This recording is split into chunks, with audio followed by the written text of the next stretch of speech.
Enough to knock me out, but I'm still holding the throne. You'll never know till it's over.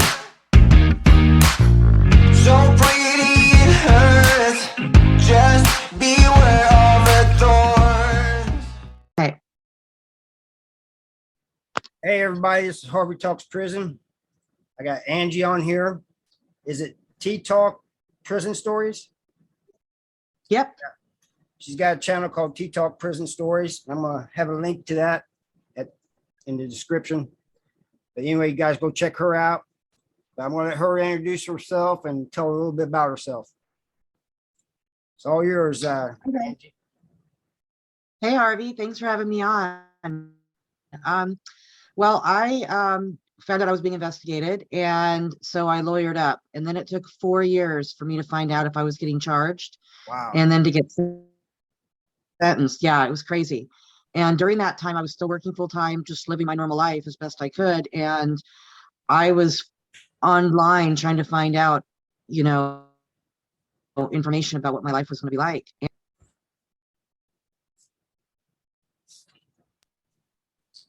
I didn't find very much. I found some stuff. A lot of it was focused on state experience and things like that. Anyway, so when I went in, I just decided that it would be meaningful for me to be able to share the information that I've learned along the way with other people who are going to be in my situation coming up. So I got a 30-month sentence, and I did 9.5 months. So that was, you kind of got a break there, right? Would you say? I got a huge break. Right.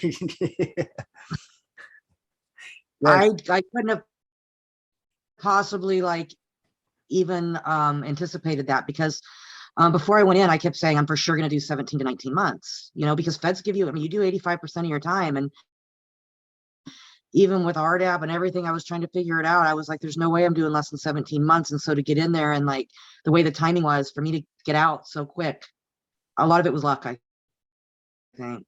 A lot of people are, they don't have that luck. And so I'm glad you're telling this, because there might be people going in that in a similar situation, so they could use some of this information, But anyway, I'm glad you're out. I agree. Yeah, I'm glad you're out here telling your story for a couple of reasons. People need to know, and also it's like I've been telling people, we need to have more people, females that's been in prison, telling their stories, because it's mostly just guys telling their stories, and we need to kind of hear the other side, Yeah, I agree. And I wonder, is it a stigma? Is it, what is it? I mean, I'm actually taking a chance, because in my professional world, I could be blocked if people knew that I went to prison and stuff like that. But I kind of weighed my odds, and I was like, well, I'm willing to take the chance, because it's important. Yeah. So I'm doing it. And come hell or high water, here I am. Right. That's the way I feel too, getting this message out here, trying to help people and stuff. So, I want to try to, like me and Sean, we want your channel to grow, so you can tell more and more people, get your message out there, So I think it's important. Yeah, I think it's, I'm sorry? I said, I think it's important, It is important. And the other thing I think, for women too, it's I think people have this stereotype, you know what I mean? That if you've been to prison, you're just a low life, especially for women, I guess. I don't know. I feel like it's more acceptable for men, and for women, oh, maybe you're just a low life or druggy, or I don't know what, people think or have a certain perception. And, I'm a very corporate person. I worked in corporate America, and the only drug I ever really did was smoke marijuana. And I still found myself in a, difficult situation, and I made the wrong choice. First time for me, I had never been in trouble for anything. I mean, I had never had anything more than a speeding ticket in my whole life. And, so I think people need to know that regular people can make, when you're supposed to turn right, you second guess yourself and turn left, and it can lead you to you know, puts you in a really difficult situation. It doesn't mean that you're a low life, and it doesn't mean that that you're a career criminal either, you know? Right. And it's one wrong decision could put you there. One wrong mistake on your part could end you up in prison, And I was like, the people you're talking about, the stigma they have about us. I was like that when I went to prison. Yeah. I was looking at everybody as the lowest of the low, and is after I've been there for a while and got to know people and got to hear their stories, some of them were just people that made a mistake. Many of them were actually, Oh yeah. And most of the people that I met were exactly what we're talking about. They made one bad decision, and they end up in prison. And or they was with the wrong person. I've seen that happen a lot too. yeah. The wrong person, and then that person does something and they get caught up with it, So Yeah. and even if people are like drug addicts and stuff, we don't know the story, what they're going through, 100%. Yep. I mean, I heard stories about these women that I would be like, well, no shit, you turned out to use a lot of drugs. I mean, like terrible, such sad stories and such sad situations that many people cannot relate to. And so it's like, if anything, it just opened my eyes, and it made me realize that we all have a story, and I can't judge anybody. Just like I don't want people to judge me. I can't judge anybody. I see people very differently now. I'm more humble now than I've ever been. And for that, I'm grateful. Yeah, I am too. I just see people differently, I went in one way, came out a different way, And so I can say some good came from my prison time, but I'm kind of interested in what it was like being in a female prison for you. It wasn't as bad as the men, or was it worse than the men? Was it, you know what I'm talking about? Well, one thing I know about men is, oh, go ahead. No, I was just saying, was there a lot of violence? In what way? Was there more violence? No. Okay. So there's not a lot of violence. There's violence, but I didn't actually see I only saw 2 fights the whole time I was there.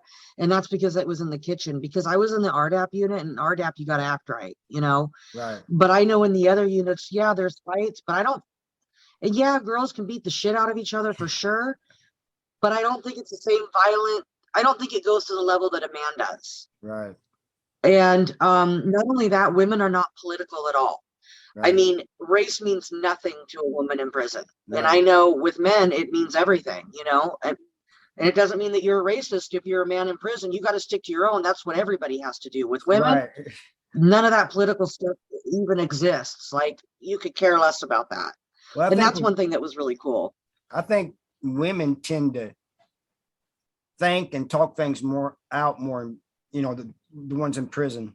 The guys, there's not a whole lot of talking, and they'll even say that the talking's over, Yeah. Yeah. And I think that women, I don't know how men are, but I think what I know, in general society, like, women tend to take care of each other. And that's really what my experience was. It was a lot. The experience, well, as difficult as it is to be locked up and to be away from your family and your friends and your normal life, and like, it's not nearly as bad as I thought it was going to be. And I think it's because I found a lot of women that were uplifting, and we kind of gathered around each other. And I don't know that the men do that, but I saw women do that for each other all the time.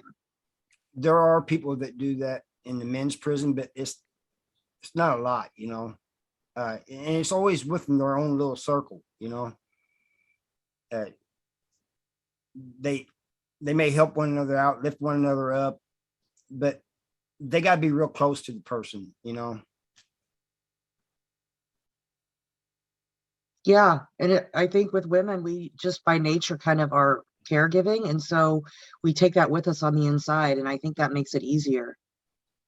probably. That was my experience, and that was something that I didn't expect. Well, you know, like I, I was in prison and had this cellie, real good cellie, and we was real good friends. We're still friends.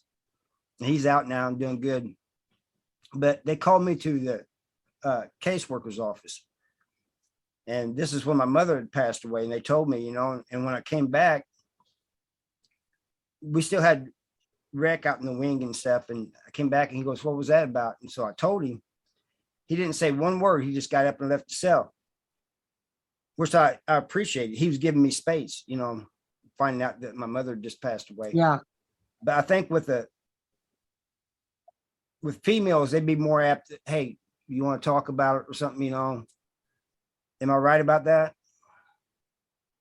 Yes, definitely. In fact, when I was in there, there was at least 3 or 4 people that had deaths from one of their parents died. And the first thing that women would do was they would get a bag and they'd go around and everyone would give donations, commissary donations usually. So, and then then another person would get busy, you know, making a special card, and then everybody would sign the card. So then, you know, 2 people would then go to that person and present it and let them know that the community cares, we're here for you, and here's the stuff that we're giving you, you know.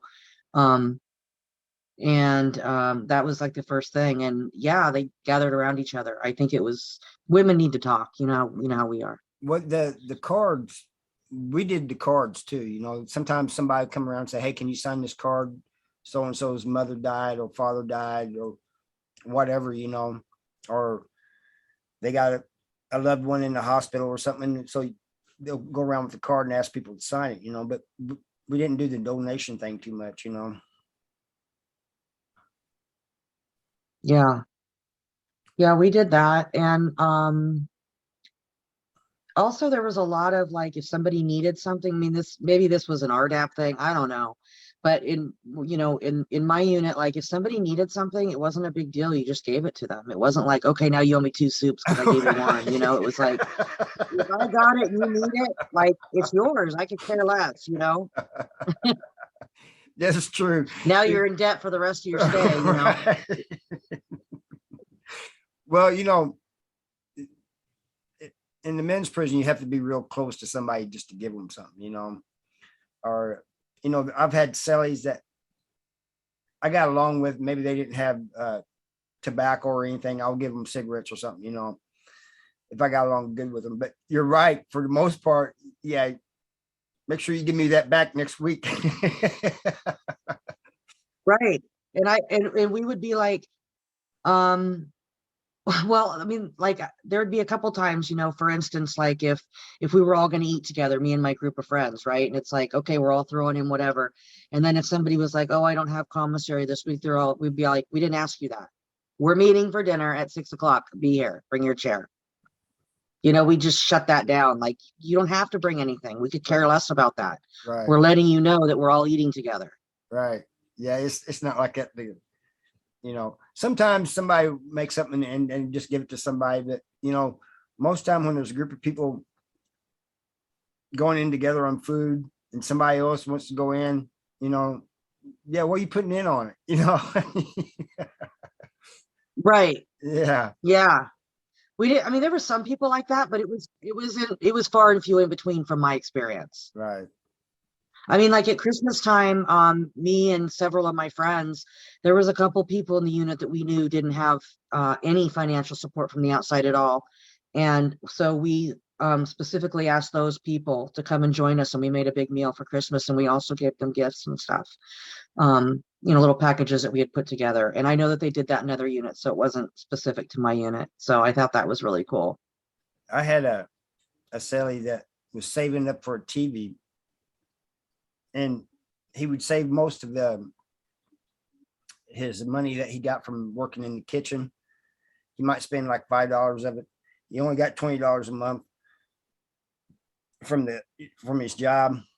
And so he'd spend like $5 of it and he'd save the rest. He made cards and he sold cards. And, you know, I tried to bring him business. This guy hustled and saved up. I was impressed, you know, and, I helped him out when I could, you know, and he said, man, you don't have to help me out. I said, you know, you're you're not begging for anything. You're not even asking for anything. I'm doing this because I want to, because you didn't beg, Yeah.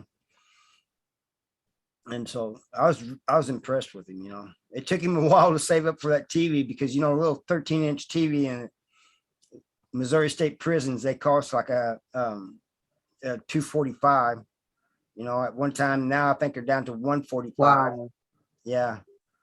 It's crazy. Just Libby TV. Yeah. So it took him a while, but That's really cool that he worked really hard for that. he did. Yeah.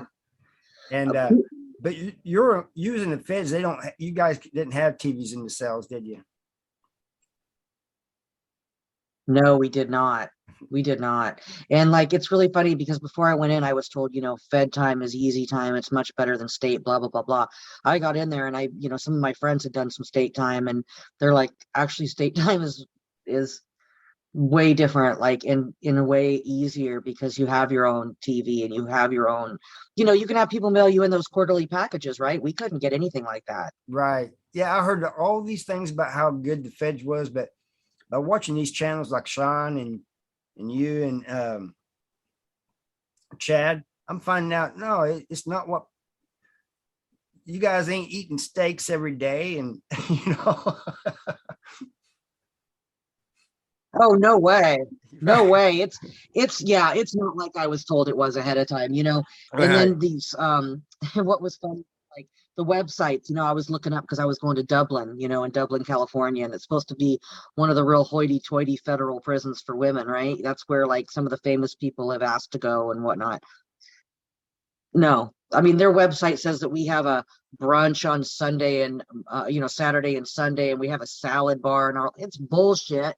They say we have sun decks. Yeah, there are decks.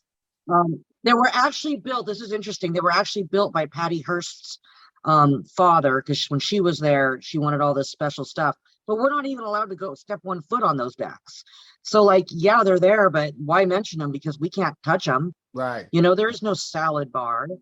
Brunch is disgusting. It's what they call brunch is, I don't know what. It's oatmeal and some potato wedges. It's disgusting. You know what I mean? Or some like frozen omelet or something. Yeah. So they make it sound real good. I don't know how anybody. I think it's probably better in state.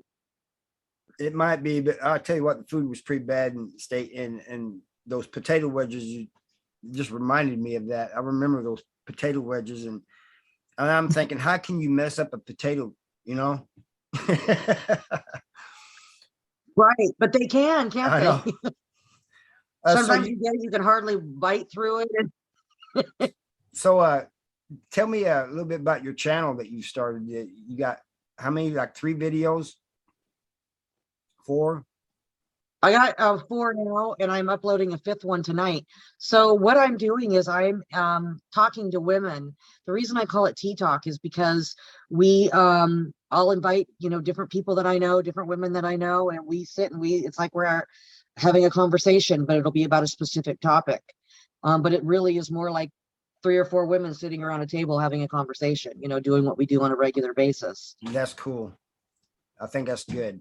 Yeah, and I think it's going to be useful. I think some of the shows will be really funny. Some of them will be really serious. Today I did interview somebody. I don't know if you know who she is, but Sean does. Her name's Lauren. And I interviewed Lauren today, and she was looking at a life sentence. She ended up getting 15 years. And she's doing really well now. Anyway, I interviewed her today, and that was awesome. I got to hear her story. So Yeah. Some of them would just be one-on-one, There's a Lauren that's messaging me about coming on my channel. So it might be, I don't know if it's the same one or not, but it probably is. I bet it is. Yeah. But Yeah. So she's got a good story. And yeah, I just want people to know, like, I want there to be a real person behind these crimes that, right. That's the purpose of my channel. Yeah. So people can, I know exactly what you're talking about. So people can get to know the person instead of just knowing what they see or hear about, they'll know the person more personally. Yeah. I think that's a good idea. Yeah.